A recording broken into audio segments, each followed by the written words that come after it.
Au début régnaient les ténèbres. Et soudain, le Big Bang a donné naissance à des éléments dont l'expansion est infinie. Le temps, l'espace et la matière. Aujourd'hui, ils se sont développés plus que l'on ne peut l'imaginer, au-delà des limites de la planète où nous vivons, pour créer ce qu'on appelle l'univers. Dans l'univers du film Star Wars, l'étoile de la mort est l'arme de destruction de masse la plus puissante qui soit. Elle est capable d'anéantir des planètes entières. Dans l'univers réel, le ciel est peuplé de véritables étoiles de la mort. Elles sont comme des bombes à retardement. Et certaines sont dangereusement proches de notre planète. La Terre pourrait prendre un mauvais coup si cette radiation nous atteignait. Et l'une de ces étoiles a la Terre dans sa ligne de mire. Ça a été un choc. Je n'y ai pas cru quand je l'ai vu pour la première fois. Ces étoiles de la mort font de l'univers un endroit très dangereux.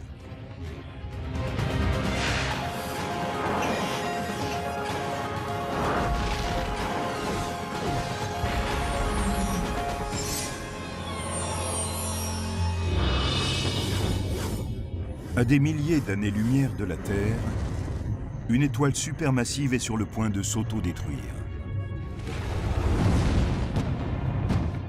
Chaque jour, des étoiles explosent dans l'univers, mais celle-ci est différente. Elle est tapie dans la constellation du Sagittaire, le centaure mythologique du zodiaque.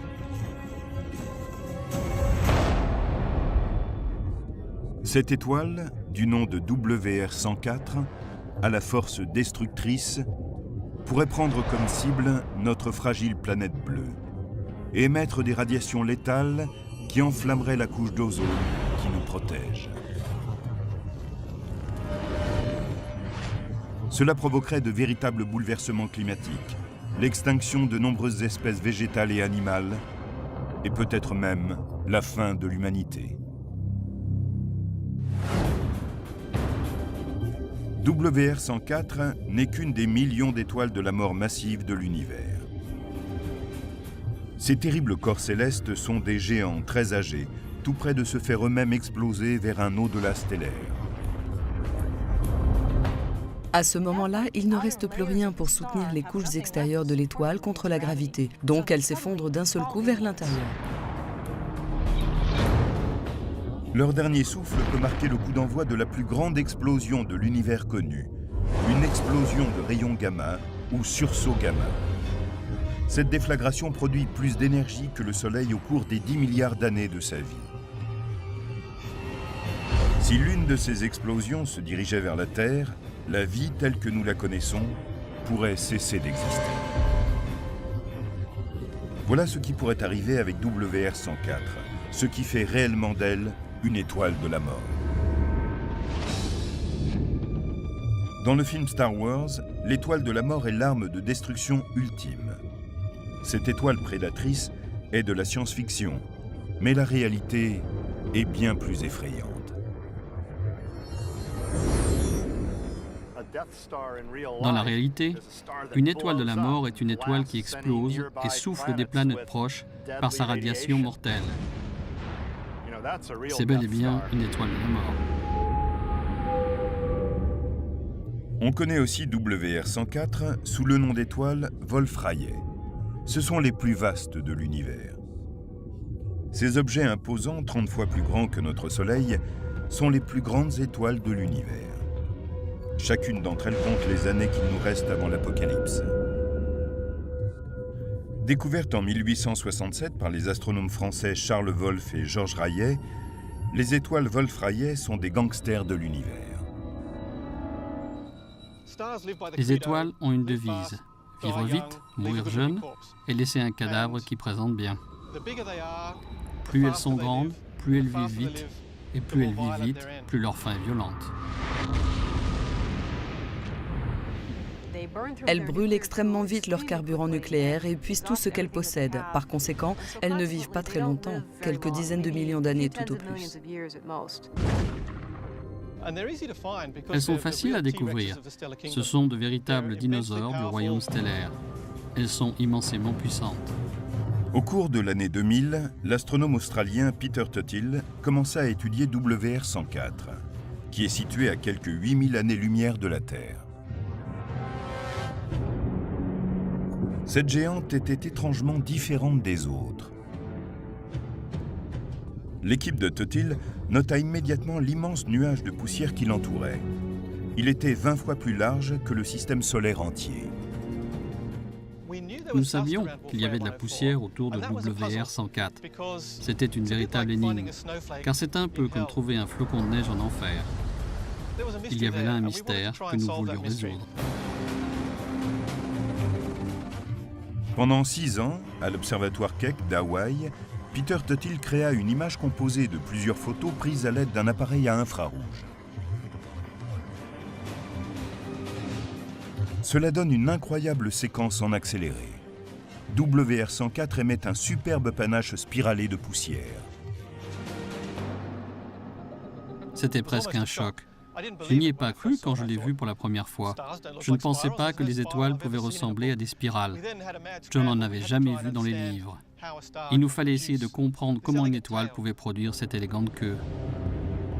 Teutil découvrit que si WR104 produisait cette étrange spirale de poussière, c'est qu'en fait, elle n'était pas seule.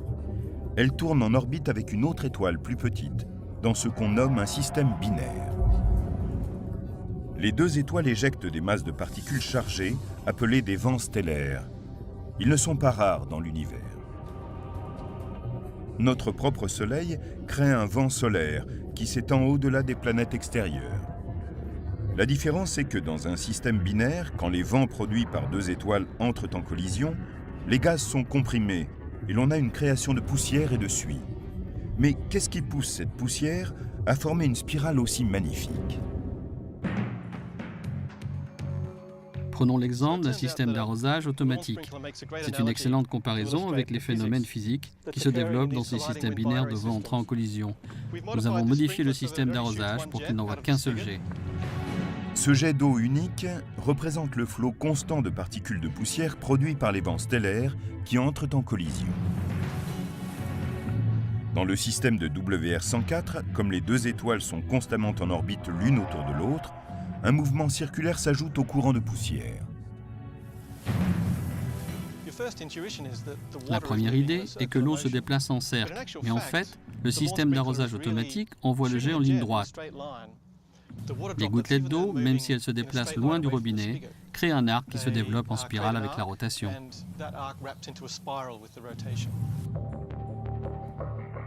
Cette spirale posait encore plus de questions, parmi lesquelles la plus troublante. Quel type d'étoile de la mort avait pu devenir WR104 ? Les étoiles Wolf-Rayet peuvent être considérées comme des bombes à retardement, car elles sont tellement massives qu'elles ne peuvent vivre très longtemps. Une fois qu'elles ont brûlé tout leur carburant nucléaire, il ne leur reste rien pour lutter contre la pression permanente de la gravité.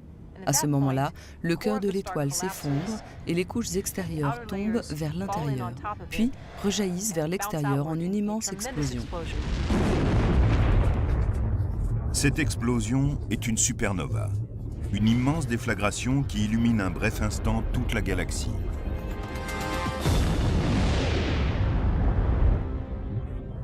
Wolf-Rayet 104 deviendra une supernova au cours des quelques centaines d'années à venir.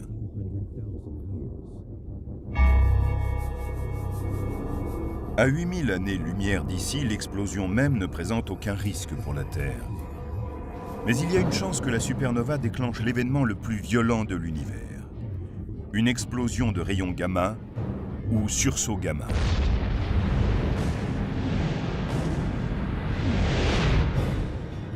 Seules quelques étoiles de la mort donnent naissance à un sursaut lorsqu'elles explosent en trous noirs.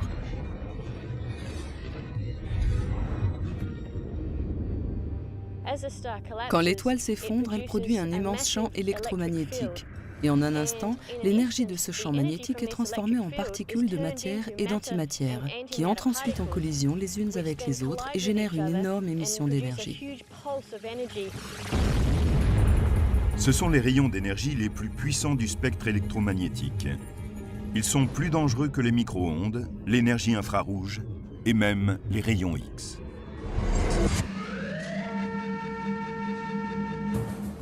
Nous avons appris à exploiter ces rayons gamma à des fins utiles, pour irradier certains produits alimentaires par exemple.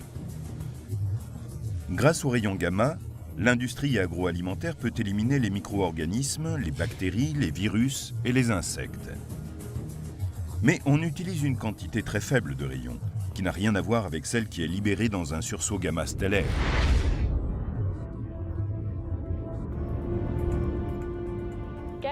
Les explosions de rayons gamma produisent tellement de radiation que si nous devions produire l'équivalent sur Terre, ce serait comme faire exploser une énorme quantité de bombes nucléaires.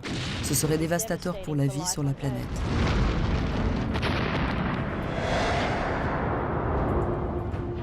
Ce qui est le plus important pour nous, c'est de savoir dans quelle direction se dirige le feu du sursaut gamma.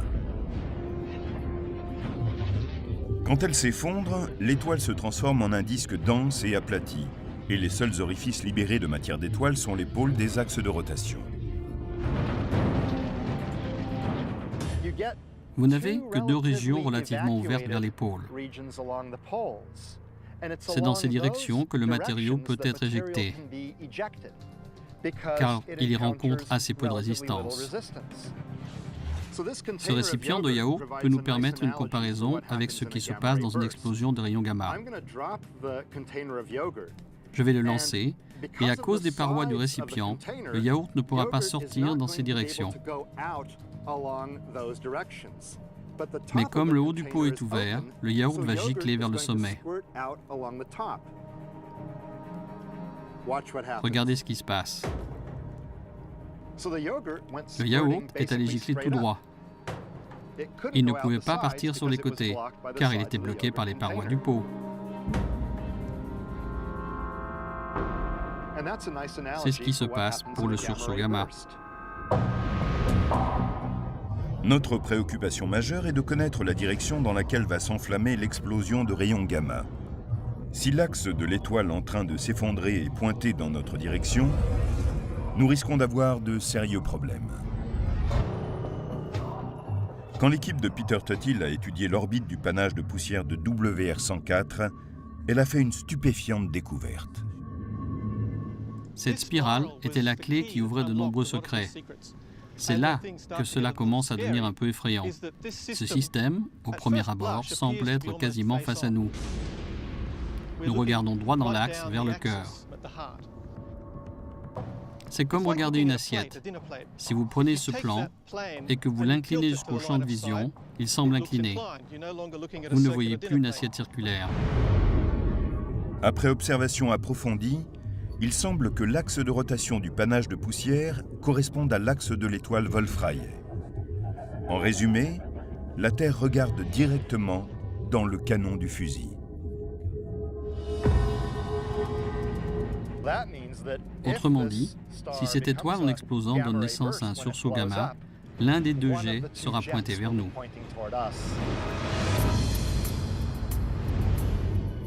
La magnifique spirale de Wolf-Rayet 104 apparaît soudain messagère de malheur.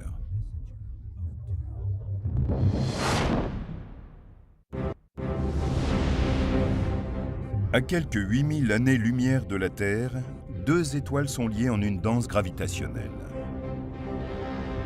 Leur vent stellaire éjecte un immense nuage de poussière qui se déroule en une gracieuse spirale. Mais leur activité ne se limite pas à la création de ce magnifique panache. La plus grande des deux, Wolf-Rayet 104, est une étoile massive sur le point d'exploser en supernova. Les spécialistes en sont certains. La vraie question est de savoir si elle libérera un sursaut gamma, l'émission d'énergie la plus puissante de l'univers. La question est cruciale pour les habitants de la Terre, quand on sait que l'axe de l'étoile est peut-être dirigé en plein sur nous. Cela signifie que lorsqu'elle explosera, si elle donne naissance à un sursaut gamma, le jet pourra être pointé droit vers nous.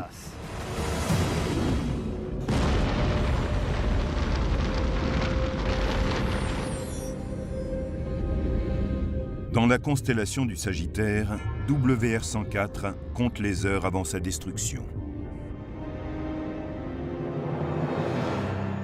Ce sont les astrologues romains qui, il y a 2000 ans, l'ont baptisé de ce nom qui en latin signifie « l'archer ». On peut se demander si les anciens se doutaient de ce que nous découvrons aujourd'hui. Pouvons-nous faire quelque chose contre cet archer? WR-104 peut être considéré comme une flèche pointée dans notre direction, prête à être décochée. Les astrophysiciens ne sont pas tous d'accord. Le rayon bien centré d'un sursaut gamma peut-il parcourir d'aussi grandes distances dans l'espace? Le 23 avril 2009, le télescope spatial Swift, en orbite autour de la Terre, a enregistré un sursaut gamma à 13 milliards d'années-lumière de la Terre, à la limite de l'univers visible.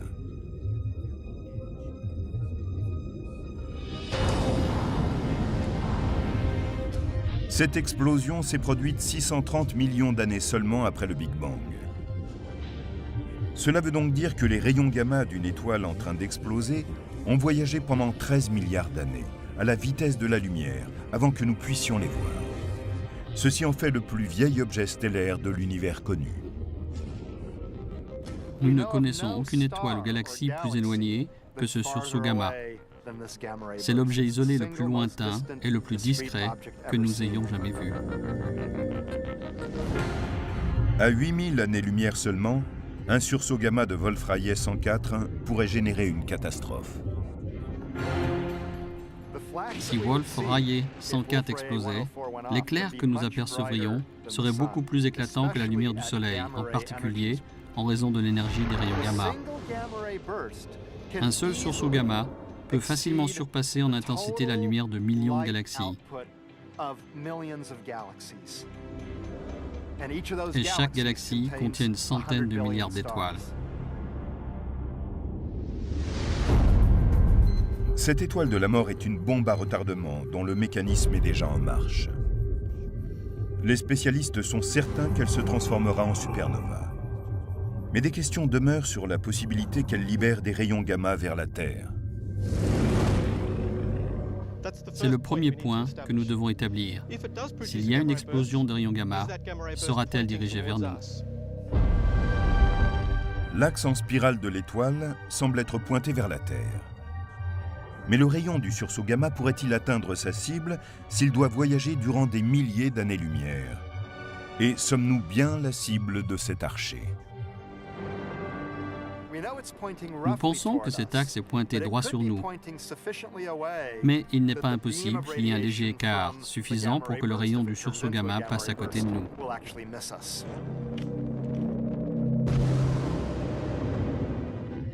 Mais si l'étoile et la Terre sont bien alignées, une seule puissante explosion d'énergie pourrait transformer notre couche d'ozone en un enfer radioactif.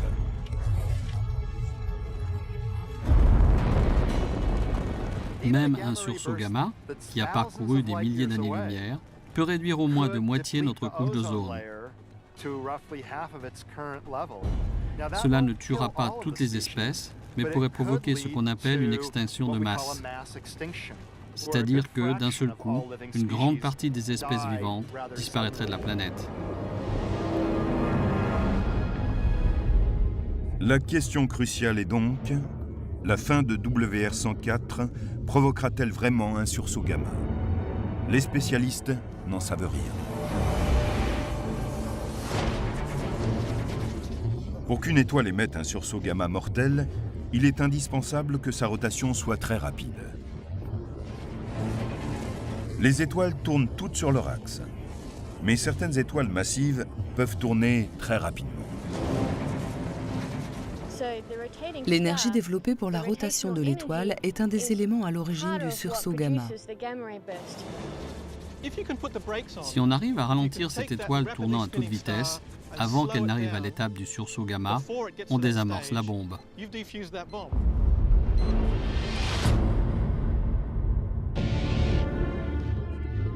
Des preuves scientifiques ont fait apparaître que l'univers mettait lui-même une sorte de frein à ces étoiles.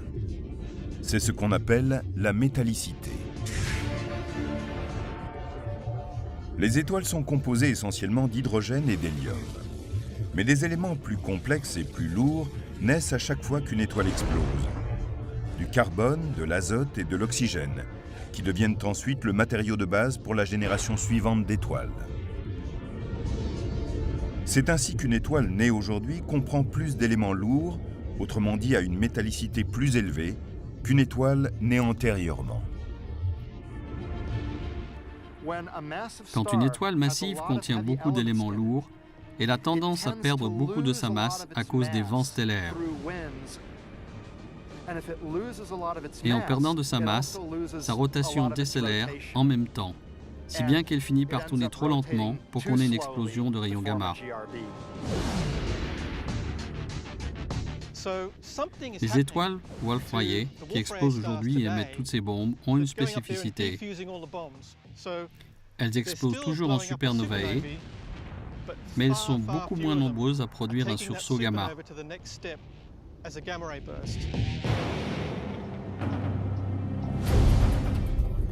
Ces freins pourraient-ils ralentir suffisamment WR104 pour qu'elle ne soit plus un danger pour la Terre? Beaucoup d'astronomes le pensent. Mais s'ils avaient tort, malgré la distance de 8000 années-lumière de là, la Terre est-elle dans la zone dangereuse? Quand une étoile de la mort comme WR104 finit par exploser, elle a la puissance nécessaire pour libérer un sursaut gamma fatal vers la Terre.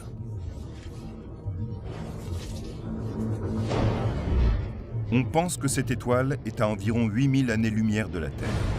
Est-ce assez proche pour qu'un sursaut gamma cause des dégâts sur notre planète? Entre 5000 et 8000 années-lumière, on est dans une zone dangereuse. Les formes de vie terrestre pourraient passer un mauvais quart d'heure si cette radiation nous atteignait. Si cette étoile était 2 ou 3 fois plus loin, nous serions sans doute en sécurité. Et s'il était 2 ou 3 fois plus proche, nous aurions des raisons de trembler. Nous sommes juste à la limite où il se pourrait qu'il se passe quelque chose. Mais nous ne retirerons certainement pas dans notre sommeil. Environ tous les milliards d'années, il se produit un sursaut gamma assez proche et pointé vers nous pour que nous devrions nous en inquiéter. Des étoiles de la mort de toute taille peuplent l'univers. Mais elles ne sont pas les seuls objets capables d'exercer une telle violence. L'univers est aussi le domaine d'autres galaxies de la mort, comme 3C 321, aussi connue sous le nom de galaxie de l'étoile morte. 3C 321 est une galaxie qui comporte en son milieu un trou noir géant, dont la masse équivaut à des millions de fois celle du Soleil. Juste à la limite du trou noir, le bouillonnement chaotique des champs magnétiques et de la poussée gravitationnelle a mis le feu à un jet de particules de haute énergie. Ces jets ne sont pas courants, mais celui-ci frappe avec force son voisin le plus proche. Le cas de 3C 321 est très intéressant, parce qu'il s'agit d'une autre galaxie située à 20 000 années-lumière. Les étoiles de cette galaxie ont été bombardées par les particules et le rayonnement de l'un de ces jets. Dan Evans, astrophysicien spécialiste des rayons X, a suivi à la trace la galaxie de l'étoile de la mort et sa violence, depuis le centre de contrôle du satellite à rayons X Chandra, situé près de Boston. Les trous noirs font de drôles de choses, mais très peu d'entre eux émettent ces jets puissants, ces particules, et il est encore plus rare que des galaxies comme 3C 321, la galaxie de l'étoile de la mort, frappent une galaxie compagne. La galaxie compagne est à 20 000 années-lumière de là.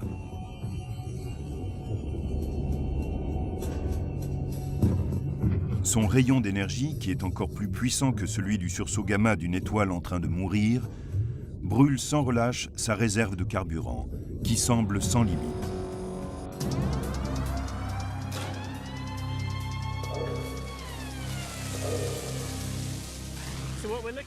Ce que nous voyons ici est ce qu'il y a de plus proche sur Terre de la galaxie de l'étoile de la mort 3C 321.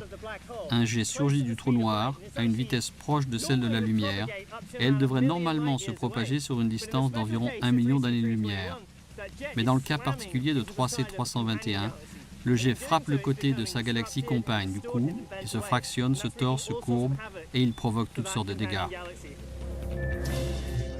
De même que ce bâtiment détourne le jet d'eau, les planètes et les étoiles de la galaxie victime détournent la plupart des particules qui l'agressent. Ce jet est en fait un puissant rayon d'énergie et de particules.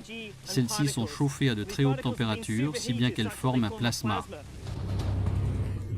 Le plasma est un mélange d'électrons très chauds et d'ions canalisés en un jet par l'immense champ magnétique du trou noir. Les jets qui sortent à toute allure des trous noirs possèdent une énergie incroyable. Ils peuvent accélérer les particules au point d'émettre de la lumière et peut-être même des rayons gamma. Et ces rayons sont incroyablement puissants. Et ils ont une très longue durée de vie. Selon certaines estimations, le jet d'énergie de la galaxie de l'étoile de la mort s'est enflammé il y a environ 2 millions d'années. Pour alimenter ce feu, 3C321 a simplement dévoré une galaxie entière. Cela demande beaucoup de carburant. Actuellement, nous pensons que ce qui s'est passé, c'est qu'il y a eu une fusion antérieure. Une autre galaxie est tombée dans une galaxie principale. On trouve en effet un magnifique couloir de fumée qui signifie qu'une galaxie a déjà été mise en pièces et qu'au cours de l'événement, la masse a été précipitée dans le trou noir. Après avoir épuisé la réserve de particules de plasma d'une autre galaxie, la galaxie de l'étoile de la mort doit énergiser d'une manière ou d'une autre les particules qui se présentent alors comme un jet. Les trous noirs possèdent de puissants champs magnétiques et tourbillonnent à grande vitesse. Ce sont deux éléments qui permettent d'enflammer les particules. Les spécialistes pensent que le fait que les jets brûlent dans une certaine direction est en relation avec la poussière et le gaz qui encerclent le trou noir. Dans une galaxie active comme 3C321, qui possède en son centre un trou noir supermassif, on a un anneau de matériaux semblable à ce beignet qui l'entoure. Dans ce cas, les particules de haute énergie, situées près du trou noir, ne peuvent pas en émerger à travers l'anneau, sur le même plan que la galaxie. Elles ne peuvent sortir que le long de l'axe, où il y a relativement peu de matériaux obstructifs. Malheureusement pour la galaxie compagne, elle est située juste devant le centre de l'anneau. Et la zone d'impact du jet énergétique agit comme une explosion puissante, avec un effet de dispersion. C'est comme un coup de feu cosmique. Le problème du jet de particules à haute vitesse et de la radiation frappant une plus petite galaxie qui se trouve à 20 000 années-lumière, c'est que ce jet est assez vaste pour englober un grand nombre d'étoiles dans cette galaxie. Toutes créatures d'une planète tournant autour des étoiles de cette galaxie sont alors en sérieux danger.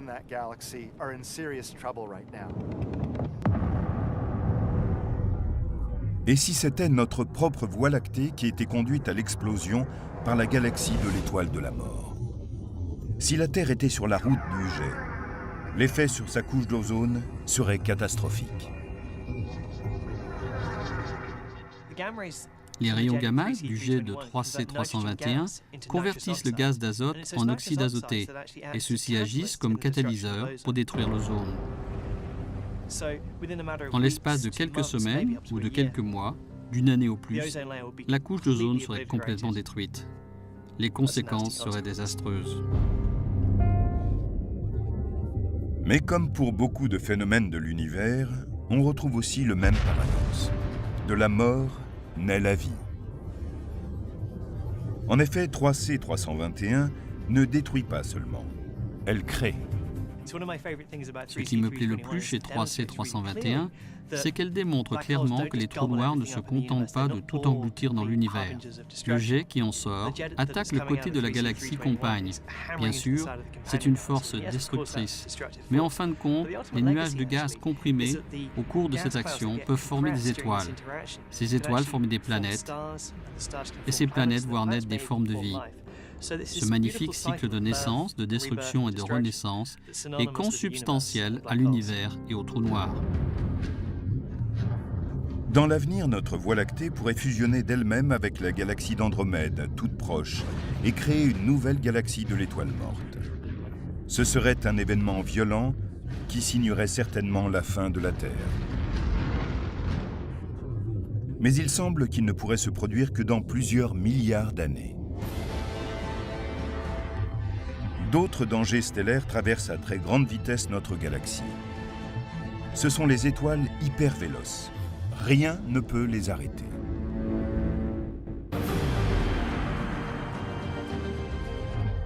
À nos yeux, les étoiles se prélassent dans un ciel où règne une paix parfaite. Mais quand on y regarde de plus près, on y remarque des étoiles de la mort, prêtes à s'éteindre. Et ces monstres sont loin d'être paisibles. Une étoile brûle tout l'oxygène de son noyau et le convertit en hélium. Pour cela, elle doit être assez massive pour pouvoir brûler cet hélium et le convertir en des éléments plus lourds comme le carbone, l'oxygène et l'azote. Ce processus libère une énorme quantité d'énergie. Cette fusion produit une énergie analogue à celle libérée par une bombe à hydrogène.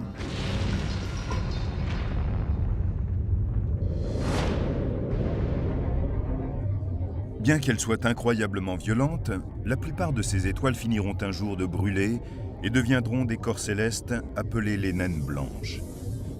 Elles seront alors de petites boules d'électrons et de noyaux qui ne retrouveront jamais leur éclat. Mais certaines sont des étoiles supermassives, tellement pleines d'énergie qu'elles finissent en une explosion fantastique de supernova. Parfois même, elles produisent la plus forte de toutes les déflagrations, un sursaut gamma. Mais pour quelques-unes de ces étoiles de la mort massive, la fin est un nouveau commencement. Quelle est donc la seconde vie d'une de ces étoiles? Quand une étoile massive explose en supernova, son cœur s'effondre parfois pour former un trou noir. Mais plus fréquemment, quand le cœur n'est pas assez massif pour créer un trou noir, il forme quelque chose de presque aussi étrange, une étoile à neutrons, un petit corps incroyablement dense. Une étoile à neutrons comprend une énorme quantité de matériaux comprimés en un tout petit espace. On peut par exemple avoir la masse du Soleil pressée dans un espace de seulement quelques dizaines de kilomètres de large. La gravité est tellement forte que les protons et les électrons des atomes de l'étoile sont pressés ensemble pour former des neutrons. Et une étoile à neutrons peut rester stable pendant des milliards d'années. En elles-mêmes, les étoiles à neutrons ne constituent aucun danger pour leurs voisins célestes, à moins qu'elles trouvent un partenaire. Ces étoiles peuvent aussi suivre un autre scénario avant de mourir. Il y a parfois comme un pacte de suicide entre deux étoiles à neutrons. Lorsque deux étoiles à neutrons tournent ensemble, elles nouent une relation intime, finalement vouée à l'échec. Sur des millions d'années, leur orbite se rétrécit avant qu'elles se rencontrent pour finir dans un éclair lumineux. Elles peuvent alors provoquer une violente explosion et trouver une seconde vie.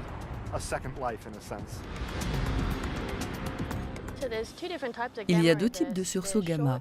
On rencontre aussi des explosions brèves d'une durée de moins de 2 secondes. Et nous pensons qu'elles sont produites par des étoiles à neutrons en train de fusionner. Les explosions brèves sont différentes des sursauts gamma, qui sont plus longs et produits par des étoiles massives en train de s'effondrer. Le sursaut gamma émis par deux étoiles à neutrons entrant en collision peut être bref, mais il n'en est pas moins très puissant. Son énergie équivaut à celle libérée par le Soleil au cours de toute sa vie, et ce, en moins de 2 secondes. Ce qui est inquiétant pour nous, c'est qu'il y a au moins 2 douzaines de systèmes binaires d'étoiles à neutrons en orbite dans la Voie lactée. Une explosion de rayons gamma très proche, dont le rayon serait pointé vers la Terre, pourrait entraîner des conséquences catastrophiques pour notre planète.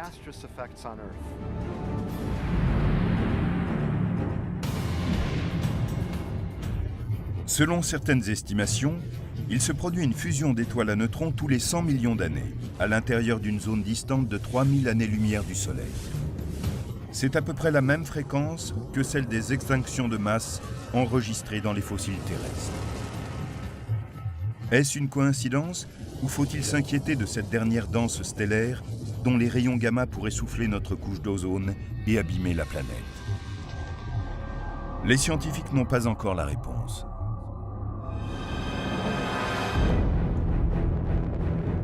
La probabilité est sans doute analogue à celle qui verrait foncer vers la Terre une étoile emballée. Il y a peu de chance, mais ce serait terrible à observer.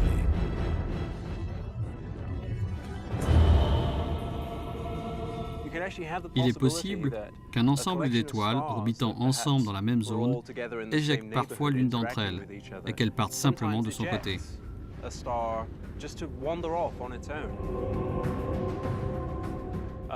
Pour autant que nous le sachions, aucune de ces étoiles vagabondes ne se dirige vers nous. Mais si c'était le cas, cela pourrait être assez intéressant. Selon certains scénarios, on pourrait voir l'orbite de la Terre autour du Soleil interrompue par l'attraction gravitationnelle d'une étoile vagabonde.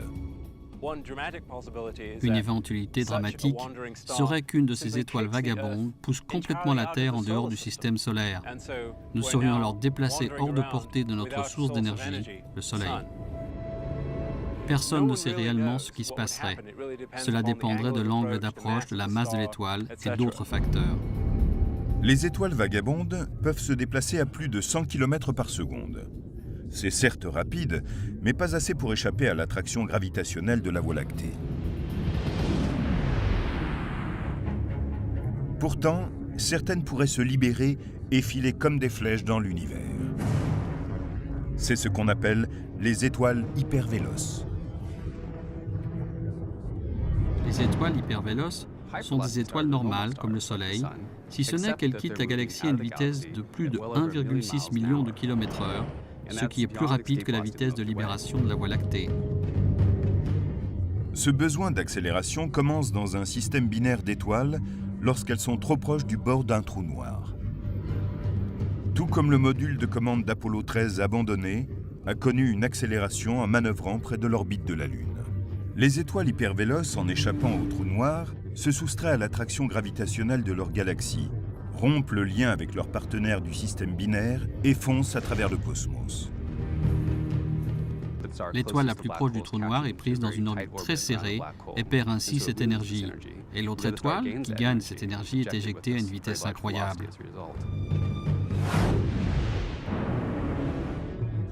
L'éjection d'une étoile hypervéloce ressemble à un effet de fronde. À l'instant où l'orbite de l'étoile binaire est rompue, l'étoile est propulsée avec une force inimaginable dans le vide de l'espace.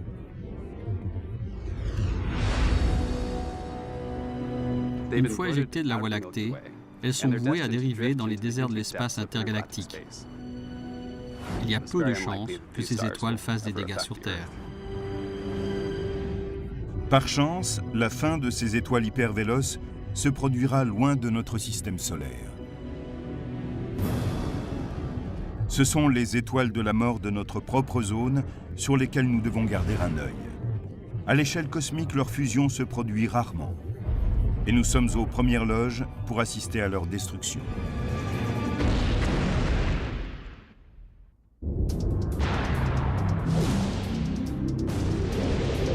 Dans certains coins reculés de l'univers, d'innombrables étoiles sont vouées à une mort certaine, condamnées à une disparition violente et spectaculaire. Plus près de la Terre, on trouve plusieurs dizaines d'étoiles, dans une zone qui couvre 20 années-lumière à partir de la Terre, dont quelques-unes s'apprêtent à mourir. Je pense que nous sommes en sécurité devant le danger que représente une supernova normale. Dans le cas des sursauts gamma, nous n'en sommes pas certains. Eta Carina est une étoile hypergéante 100 à 150 fois plus massive que le Soleil et 4 millions de fois plus lumineuse. En 1843, la pression accumulée déclencha une gigantesque éruption visible de la Terre. Mais l'étoile survécut et forma un nuage de poussière et de gaz appelé une nébuleuse. À 8000 années-lumière de là, nous serons aux premières loges pour assister à son anéantissement. Nous pensons qu'elle va se transformer en un trou noir d'ici 1 million d'années. Et lorsqu'elle s'effondrera, elle possédera assez de matériaux pour produire un puissant sursaut gamma. Contrairement à l'étoile Wolf-Rayet 104, nous ne sommes pas dans la ligne de mire d'Eta Carina. Nous savons que la rotation d'Eta Carina n'est pas dirigée vers la Terre. Par chance pour nous, le rayon gamma ne frappera pas directement la Terre. Quand elle se produira, Son explosion sera la supernova la plus lumineuse qui ait jamais été observée par l'humanité. À moins que le titre revienne à un autre postulant au titre d'étoile de la mort, encore plus proche de la Terre, Bételgeuse. Située à près de 500 années-lumière de notre planète, dans la constellation d'Orion, Bételgeuse brûle à grande vitesse et verra bientôt la fin de son carburant nucléaire. Bételgeuse est une étoile très massive. Elle fait près de 20 fois la masse du Soleil. Elle devrait exploser avant 500 000 ans. On a remarqué que Bételgeuse avait beaucoup changé au cours des dernières décennies. À l'heure actuelle, elle a considérablement rétréci de près de 15%. Qu'est-ce que cela signifie? Personne n'est certain de rien, mais on ne la perd pas de vue.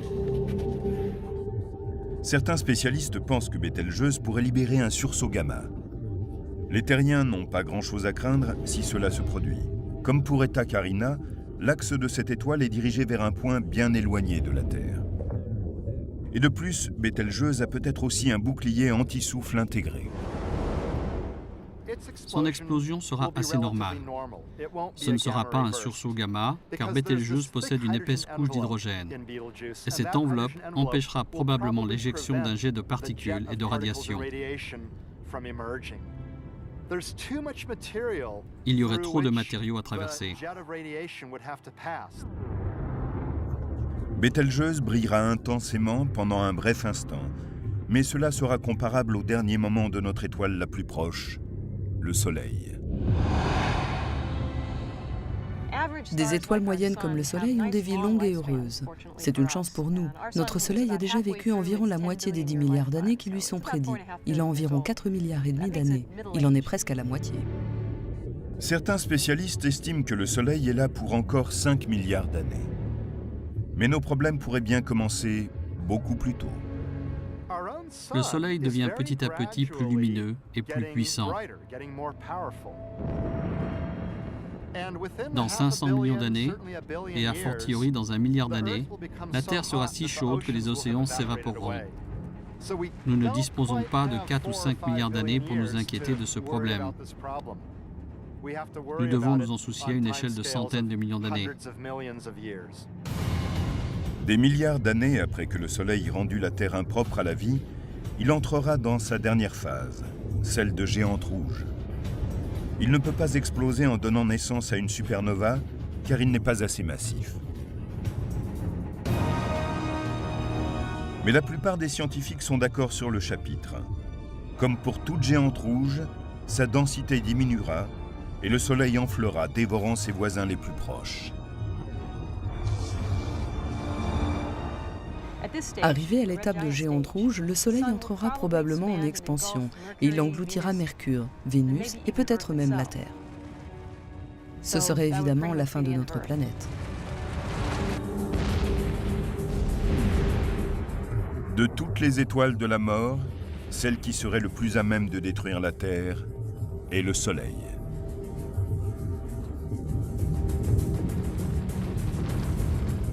Cela signifierait la mort de notre planète, mais ce n'est qu'un maillon du cycle de la création.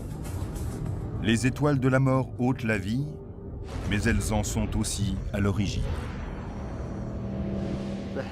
Les éléments lourds que nous avons dans le corps ont été littéralement produits par des générations d'étoiles éjectées dans le cosmos lors d'explosions stellaires. Nous ne serions pas là si certaines étoiles n'explosaient pas violemment à la fin de leur vie. Comme Carl Sagan le disait, nous sommes faits de matière d'étoiles, nous sommes faits de poussière d'étoiles.